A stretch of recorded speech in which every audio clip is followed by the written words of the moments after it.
তাৰ মাজতেই north east ফেষ্টিভেলৰ জড়িত 3 জনক আজিৰ দিনটোতো জেৰা চলোৱা হৈছে। ইফালে CID কাৰ্যালয়ত আজি পুনৰ উপস্থিত হয় শেখৰ জ্যোতি গোস্বামী। SITৰ জেৰাৰ সন্মুখীন DSP সন্দীপন গাৰ্গ, জুবিন গাৰ্গৰ ভাতৃ সন্দীপন সেই সময়ত ছিংগাপুৰত আছিল। SITৰ শীৰ্ষ বিষয়ে পৃথকে জেৰা চলাইছে। CID কাৰ্যালয়ত গৈ উপস্থিত হৈছে অমৃত প্ৰভা মহন্ত। এগৰাকী অমৃত প্ৰভা মহন্তও ছিংগাপুৰত আছিল। আৰু SITৰ জেৰাৰ সন্মুখীন DSP সন্দীপন গাৰ্গ। জুবিন গাৰ্গৰ ভাতৃ বুলি কোৱা এইটো সন্দীপন গাৰ্গে, এজন সন্দীপন গাৰ্গে কিয় সেই সময়ত জুবিন দাক বাধা নিদিলে বা কি হৈছিল প্ৰকৃতাৰ্থত SITৰ জেৰাৰ এই তথ্যসমূহ পোহৰলৈ আহিব। কিন্তু DSP সন্দীপন গাৰ্গ আৰু SITৰ শীৰ্ষ বিষয়ে এতিয়া পৃথকে তিনিওগৰাকীকে জেৰা চলাইছে। এফালে জুবিন দাৰ সহশিল্পী অমৃত প্ৰভা মহন্ত, জুবিন দাৰ ভাতৃ সন্দীপন গাৰ্গ আৰু জুবিন দাৰ দীৰ্ঘ সময়ৰ লগৰী বাদ্যযন্ত্ৰী ৰেকৰ্ডিষ্ট শেখৰ জ্যোতি গোস্বামী 3 জনকে পৃথকে জেৰা চলাইছে CIDৰ কাৰ্যালয়ত।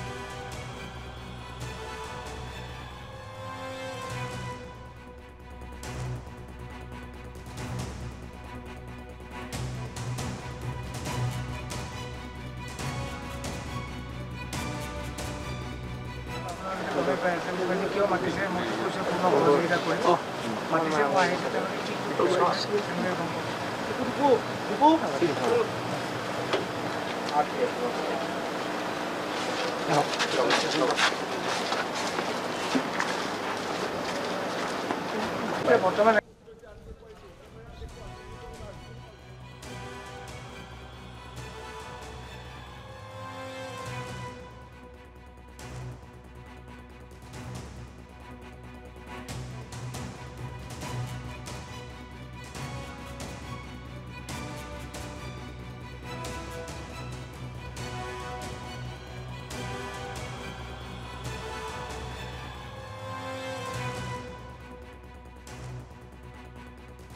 আমি সংযুক্ত হোৱাৰ চেষ্টা কৰিছো।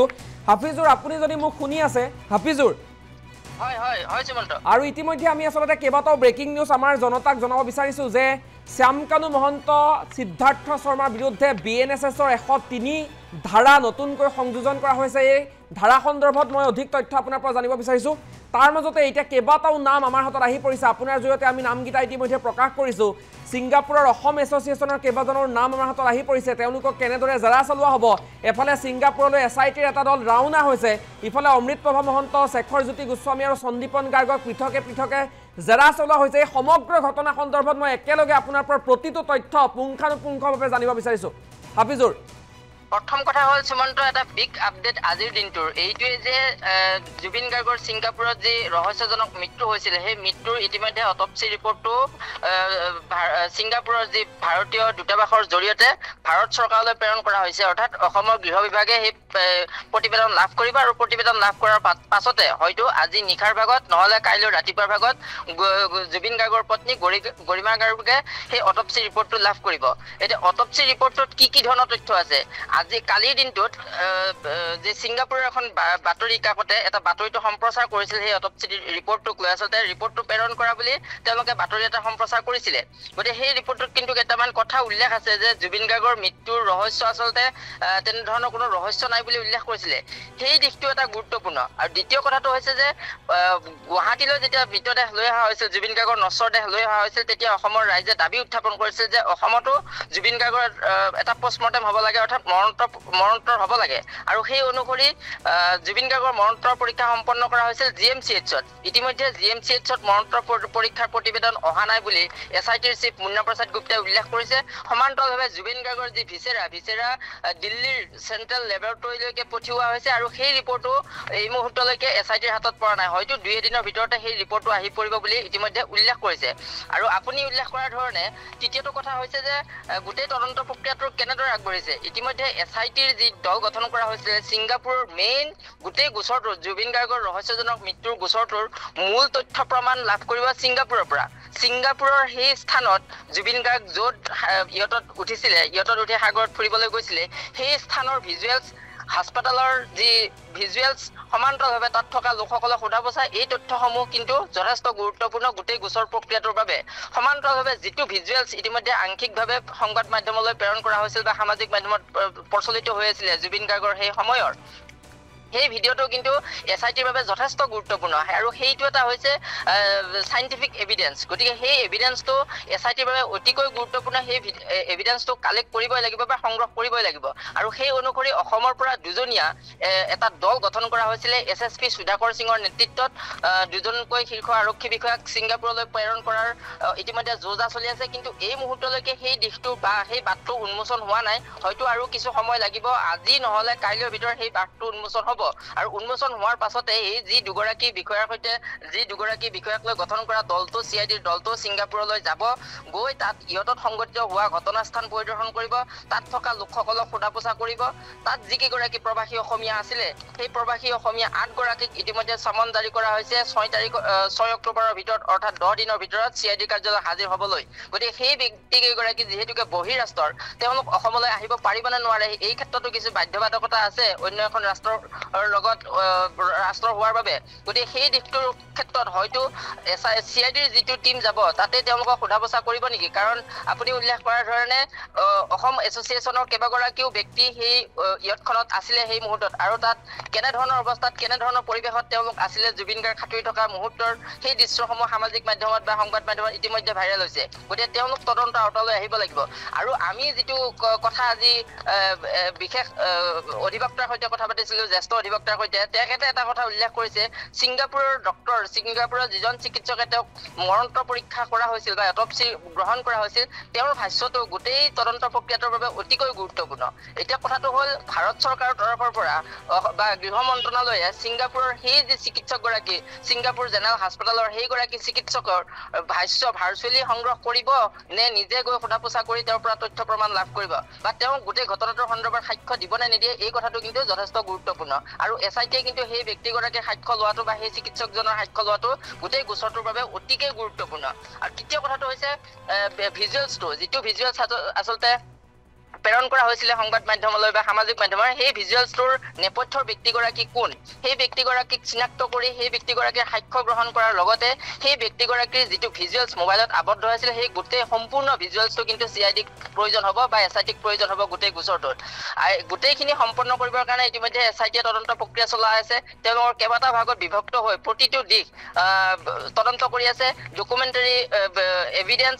অৰেল এভিডেন্স আৰু সাইন্টিফিক এভিডেন্স এই তিনিওটা এভিডেন্স কালেক্ট কৰাৰ ক্ষেত্ৰত তেওঁলোকে গুৰুত্ব আৰোপ কৰিছে সমান্তৰালভাৱে আজি পুনৰবাৰ শেখৰজ্যোতি গোস্বামী সন্দীপন গাৰ্গ আৰু অমৃত প্ৰভা মহন্তক তলব কৰা হৈছে সিআইডিৰ কাৰ্যালয়লৈ তেওঁলোককো বৰ্তমান জেৰা কৰি থকা হৈছে এই মুহূৰ্তলৈকে আচলতে সিআইডিৰ চিফ মুন্না প্ৰসাদ গুপ্তাই তেওঁলোকক জেৰা কৰাৰ সন্দৰ্ভত কোনো মন্তব্য কৰিব বিচৰা নাই তদন্ত প্ৰক্ৰিয়া চলি আছে গোটেই বিষয়টোৰ তেওঁলোকক সোধা পোছা কৰি থকা হৈছে এই দিশটোৰ কথা কৈছে ইয়াৰ সমান্তৰালভাৱে আমি আৰু এটা কথা উল্লেখ কৰিব বিচাৰিম কালি যিটো শ্যামকানু মহন্ত আৰু সিদ্ধাৰ্থ শৰ্মাক গ্ৰেপ্তাৰ কৰা হৈছিলে সেই গোচৰটো আছিল জুবিন গাৰ্গৰ মৃত্যুৰ ৰহস্যৰ গোচৰ 18/25 সেই গোচৰটোত পূৰ্বতে 62 উইদিন ব্ৰেকেট 105 আৰু 106 ধাৰা এই তিনিটা ধাৰা আৰোপ কৰা হৈছিল কিন্তু কালি যেতিয়া গ্ৰেপ্তাৰ কৰা হ'ল তাত নতুনকৈ এটা ধাৰা সংযোজন কৰিছে 103 অৱশ্যে 103 ধাৰাটো যেহেতুকে হত্যাৰ এটা ধাৰা গতিকে সেই ধাৰাটো নিশ্চিতভাৱে সিআইডিয়ে কিছু তথ্য লাভ কৰিছে জুবিন গাৰ্গৰ হত্যাৰ সন্দৰ্ভত সেই হেতুকে হয়তো এই ধাৰাটো প্ৰয়োগ কৰিছে কিন্তু সেই বিষয়ে এই মুহূৰ্তলৈকে